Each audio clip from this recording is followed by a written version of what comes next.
What's up, guys? Chimp here with another quick market update. And it's been, what, 2 days or so since I made my last video. I think I made it right around the 115 lows. Since then, the market's basically bounced back as high as about 120, which isn't that big of a surprise. Between the MicroStrategy upsize on stretch up to 2.5 billion and the news that that seller had basically finished selling his 80,000 BTC, the market has bounced back. Now, I want to make one comment about that seller, which is, um, you know, the market did absorb it, right? The market only dropped a couple of percentage points, but that's $9 billion that's basically left the ecosystem. And it's kind of similar to like when this is a bit parallel, but not directly related to Bitcoin. It's like when Pump Fund does an ICO, they're taking money out of the ecosystem. Um, so that 9 billion is gone, right? And it's a liken to the like when I hear the arguments, oh well, the market absorbed it really well. It's the same argument in reverse when people are like, oh well, Sailor's buying, but the price isn't going up. Like yeah, when Sailor buys, it pulls Bitcoin out of the market, and that Bitcoin's no longer for sale. The reason I focus on like what Sailor is going to do in the future is because there's two sides to this, right? The supply and the demand side. And when the demand side, like I focus more on the demand side usually because you need money that's willing to buy Bitcoin at any price to push it higher, right?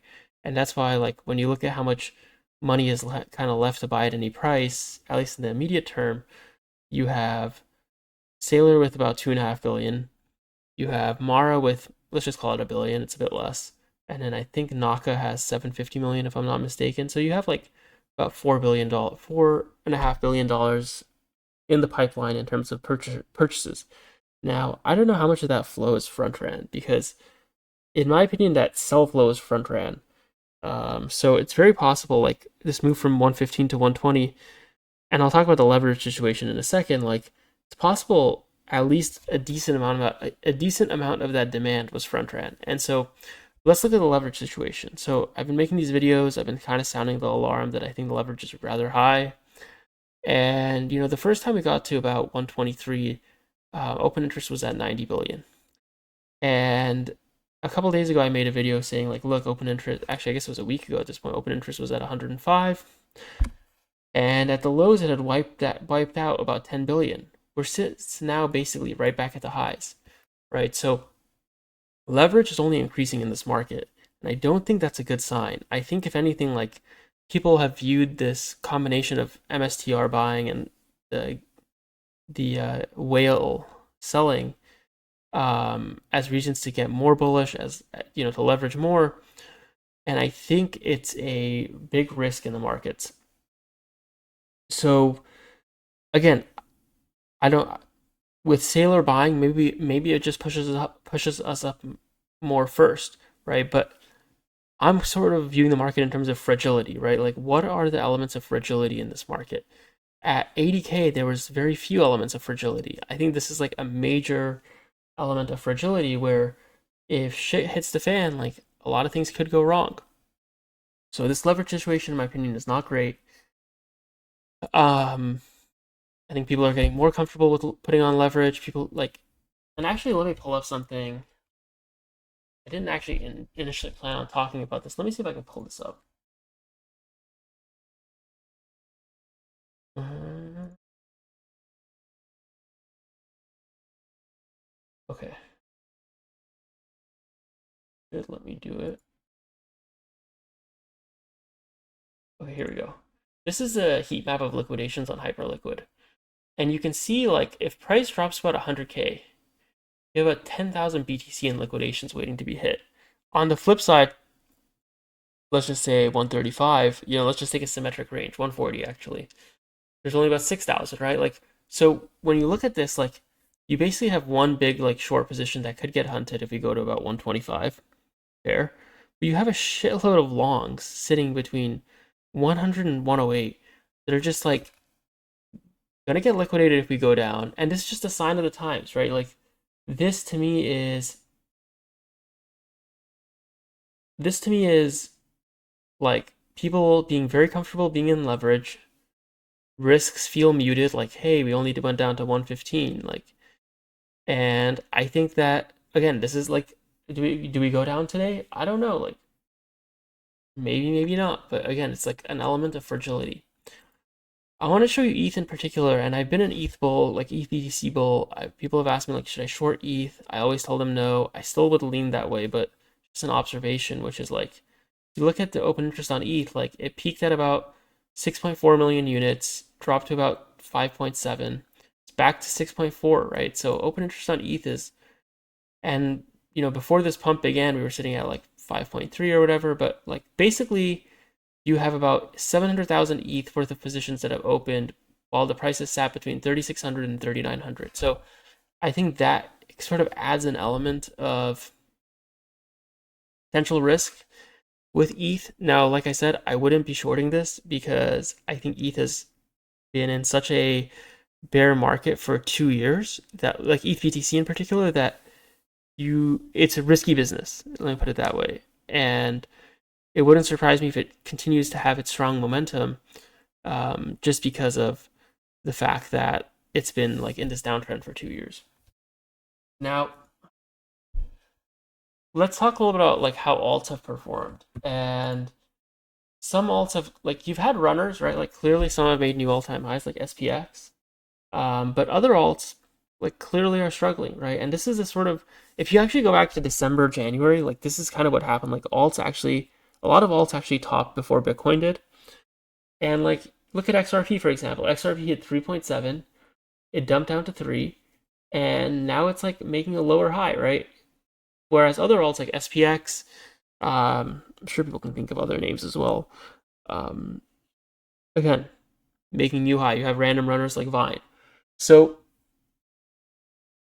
to me, like the overall alt train is probably a little bit crippled, but leverage continues to go up. And so again, like we're talking fragility. Okay, let's look at Bitcoin ETF flows, and then we're gonna look at one other tweet, and then I'm sort of gonna summarize.